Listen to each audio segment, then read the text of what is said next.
We are in the kitchen with Chef Mark Shoopman, and before we even get started with today's recipe, I've got to figure out what I did wrong in making last week's pulled pork sliders. I was so excited. I used your brown sugar rub recipe. Look at that. That looks so good. It looks great right there. A little big for a slider, but that looks good. That's the whole thing. So I put it in the fridge, I let it set for a little bit, and then I put it in the oven. And that's how I finished. That sucker did not shred. Yeah, that's probably the wrong recipe. No, it's the right recipe. I was like, did I use the wrong cut of meat? What no, did you didn't. Actually, that was a shoulder roast. So what you have to do is you put 2 cups of water, a little bit of cider vinegar in with that. I did. Make sure you cover it airtight, so you got the foil on there. Stick it in a very hot oven, and then just let it go. It has to come up to an internal temperature of 200 to 212 degrees.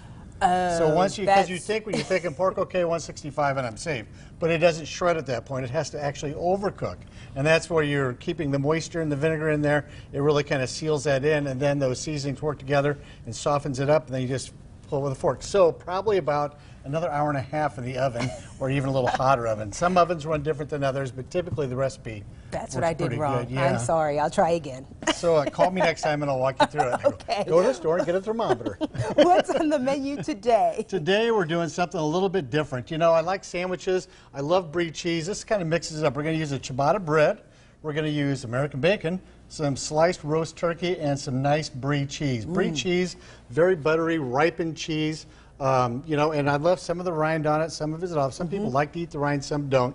It's just the mold that grows and then push it back down so it forms kind of a little crust. Okay. Perfectly safe to eat though. So we're going to take the bread and we're going to make a little grilled cheese. You can see I've got them going here. We've got Brie cheese and we've got, oh, that you looks can so smell good. a little bit of Parmesan on there. We've got some bacon. So what we do to make this sandwich is we take our ciabatta bread. We're going to take whole butter. This is actually a salted butter. I'm going to put that on the outside. On the inside, a little garlic aioli, which all this is mayonnaise seasoned with garlic, a little lemon juice. So when you hear that term, don't get scared. It's just a seasoned mayonnaise. Just seasoned mayonnaise. That's all it really is. On the outside of that, I'm going to add a little bit of Parmesan cheese, a little salt, and a little pepper to season that bread up. We'll do that to both slices.